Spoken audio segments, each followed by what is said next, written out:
siguiente comentario es presentado por Cachamay, un saludable momento.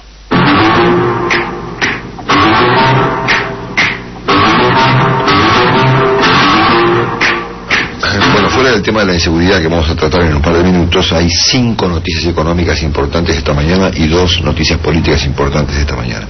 En el ámbito económico tenemos a la justicia, que ha ratificado la autorización de una empresa para importar sin permiso oficial. Sí. En un fallo judicial muy significativo, no digo equivalente al de la Corte con las retenciones, pero significativo. Una Cámara ha ratificado que el Estado no puede impedir a la compañía, que se llama, no la conozco, Camossi Neumática, claro, importar sin explicación, ¿no? Si el Estado le rebota las famosas DEJAI, sin explicación alguna. Claro. Dice que no se puede hacer esto y que efectivamente la empresa necesita importar para producir. El asunto es si el Banco Central le va a dar los dólares. Claro, obviamente. Esta es una noticia política. La otra tiene que ver con que consultores y bancos, de acuerdo a un trabajo que hizo una consultora, han promediado la inflación del año 35.5 en una economía en recesión. Es un dato, es un dato, porque obviamente la perspectiva de inflación, aún considerando el ajuste monetario, evidentemente no baja. La tercera si las cosas salen bien, ¿no? 35 si las cosas salen bien. Exacto. La tercera tiene que ver con Moyano, que ha bloqueado por varios días 8 plantas de Siderar. 8. Por una controversia por el despido de 17 camioneros, el gremio de los camioneros básicamente ha neutralizado la producción de acero en la República Argentina. Bueno, obviamente es una medida muy salvaje, que está afectando a mucha gente que trabaja y a muchas compañías que producen, a proveedores que no deben poder entregar su mercadería. Claro. Un verdadero desastre. La cuarta tiene que ver con la reunión del presidente de ayer con el canciller chino, con el señor Wang Yi, en el contexto de una negociación con China para pedirle préstamos a China para financiar obras. Es un asunto que va a terminar siendo muy oscuro, porque cuando los países necesitan fondos para financiar obras, ¿dónde van? ¿A ver a un amigo o ver a los mercados? Si los países profesionales en materia económica van a emitir un bono, hacer un prospecto, y queremos hacer tal obra que va a cambiar radicalmente la historia de la energía en Argentina, y por lo tanto necesitamos recursos, a tasas bajas, lo que sea. Los países no van a mangarle guita a otro país, ¿no? Como en 1850. Entonces, claro, los chinos van a decir, mire, señor, ¿cómo le prestamos la plata para que las represas en su provincia las hagan los amigos nuestros, ¿no? Y lo que sale 20 se lo vamos a cobrar 200. Y ahí terminamos como terminamos con el tema de los trenes, ¿no es cierto? Asunto que abortó un ministro de este gobierno, porque había un negociado monumental con el tema de los trenes, y me refiero al ministro Randazzo, que modificó los términos en los que se debían comprar los trenes a los chinos. Así es. Bueno, entonces a mí me parece que acá hay un potencial inconveniente, porque este no es el modo profesional que tienen los países para financiar obras. Y la quinta noticia económica, lo de Kicillof de ayer, ¿no? Que no pudo reconocer los datos de pobreza, ¿cierto?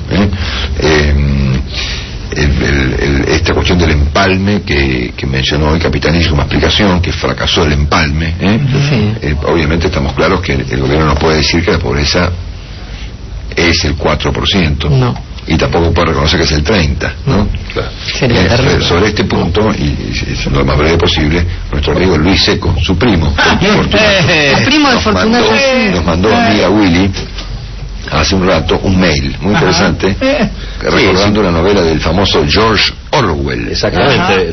Nuestro amigo Luis Seco recuerda, escuchen esto, que aporta la novela de Orwell, ¿no es cierto? 1984, que en la primera parte, en el capítulo 4, hace referencia a un tal Winston. ¿Quién era Winston?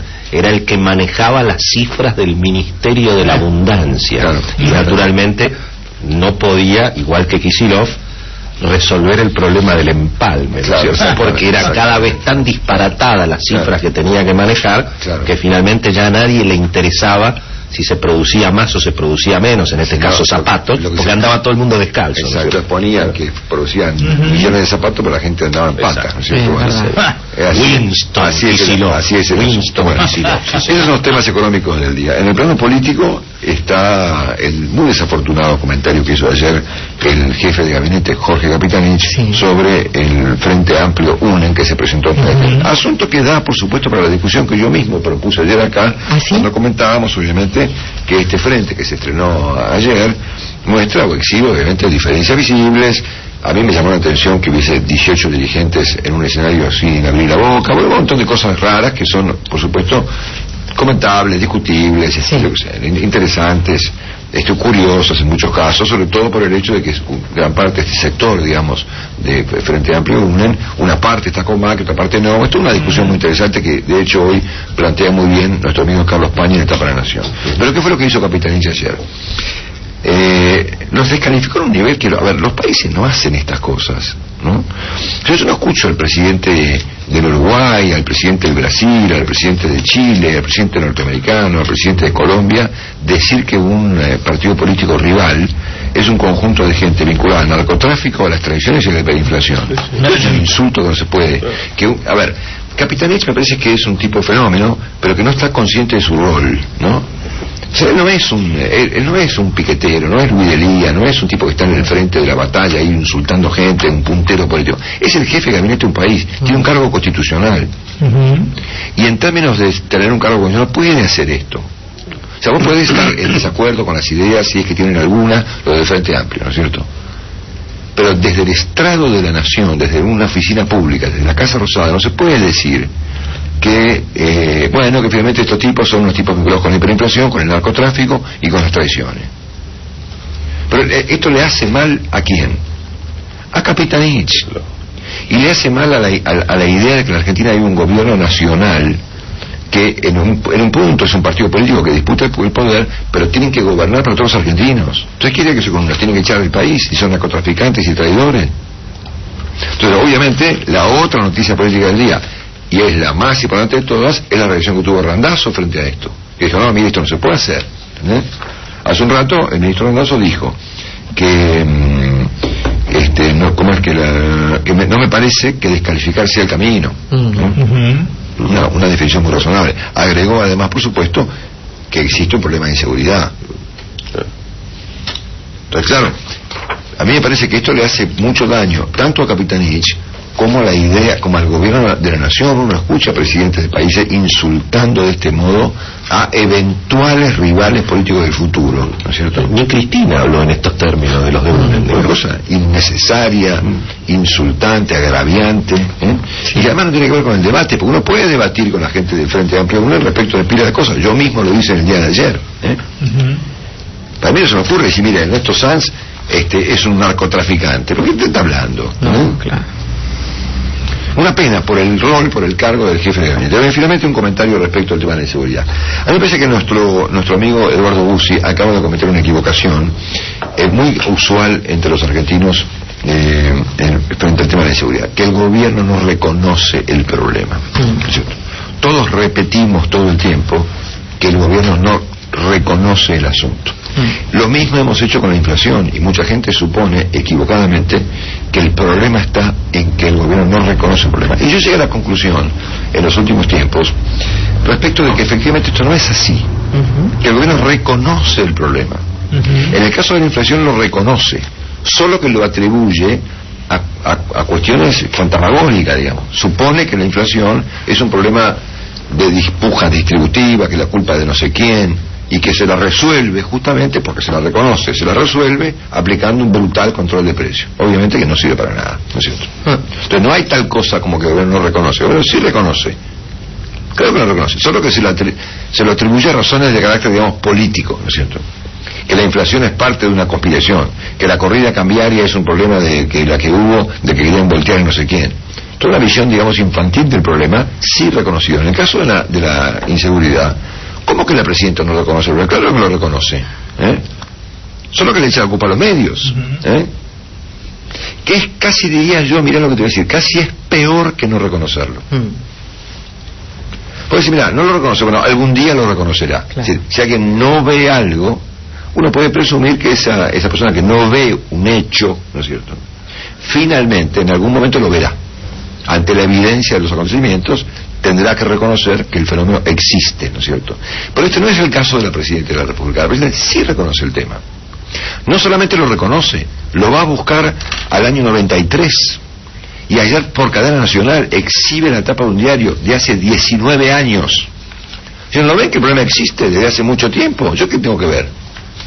Como si fuese un problema climatológico, no como si lloviera. Entonces hay algo peor que el no reconocimiento del problema, que es, bueno, justamente reconocerlo y atribuírselo a razones climáticas. Claro. Ayer el presidente daba, en esta serie de discursos de los últimos tiempos bastante particulares, esta perspectiva de la cuestión de la inseguridad. Se había fijado como plazo el 10 de marzo para que todas aquellas provincias que no se hacían cargo de los ferrocarriles cerraban. Fui a la tapa del diario, que es el diario Clarín, a ver qué decía ese día sobre el tema de los trenes. Y la tapa decía que la gente no quiere que se terminen los trenes. Había una encuesta que decía que la gente no se quiere que se terminen los trenes. También decía, asesinaron al mafioso que mató a un guardiacárcel. Como verán, los hechos delictivos no empezaron hace 2 años, ya estaban en el año 93. Nada nuevo bajo el sol, señores. Lo único nuevo que tenemos hoy son estos ferrocarriles, y que los hemos comprado y los hemos puesto nosotros. No solamente el presidente reconoce el tema, sino que compara la muerte de un ciudadano, de un jubilado, por ejemplo, o de un ¿cómo se llama?, productor agropecuario, como el de esta mañana, o el caso del señor de Wilde, que era un maestro que llegó a su casa, o el caso de este señor de ayer en Vicente López, digamos, que lo compara con un mafioso. Un mafioso que mata a un guardiacárcel. A ver, ¿qué tiene que ver el crimen de un mafioso que mató a un guardiacárcel con lo que le pasa a la gente que anda por la calle y llega a su casa y le cagan a tiros? Sí. O el señor de ayer que bajaba del auto en el supermercado esperando a sus nietos y lo matan para nada, ¿cierto?, para intentar robarle el auto. Entonces, a ver, no solamente la Presidente reconoce el asunto, y vaya si lo reconoce, pero claro, a ver, la Presidenta supone, claro, obviamente, que la responsabilidad, que la culpa, la tienen las víctimas. Sí. Entonces, la Presidenta ayer ha ratificado que en la Argentina rige esta política de Estado. La inseguridad está. Es un fenómeno que ocurre. ¿Desde cuándo? Desde que los mafiosos son asesinados por los guardiacárceles o viceversa. Ya no entendí lo que dijo. ¿Qué pasa desde el año 93? Problema, porque lo dice Clarín, ¿no es cierto? Ya hace 19 años que existe. Y esa política de Estado tiene como enfoques, ayer lo decíamos, que la responsabilidad no es del gobierno nacional, sino de las provincias, como si el narcotráfico no fuese un delito federal. Atención, porque en gran parte estos problemas que estamos viendo en ciudad está la droga detrás, claro. Y la droga, que yo sepa, es un delito federal, en el cual entiende la nación argentina, no las provincias y mucho menos los municipios. O pretenden que Jorge Macri y Vicente López combatan el narcotráfico en la frontera, ¿no es cierto? En segundo lugar, esta política de Estado está conectada con esta idea de la inclusión. Es un problema de inclusión. Entonces, si matan a un señor, igual el señor es el culpable, porque el que lo mató es una pobre víctima de la sociedad. Qué bueno que, como es en su condición de víctima, bueno, va y mata, ¿no es cierto? Pobre tipo, ¿no es cierto? Esta política está ratificada ahora con la reforma del Código Penal, que no viene a reformar, sino que viene a ratificar esto. Lo viene a ratificar. ¿Y cómo lo ratifica? Y finalmente la Presidenta supone que esto es un problema finalmente fogonero por los medios, y el problema está en la repetición. Bueno, entonces, a ver, ¿me pueden explicar dónde el gobierno no reconoce el problema? Claro que lo reconoce, lo acepta y convive con él, diría yo, cómodamente.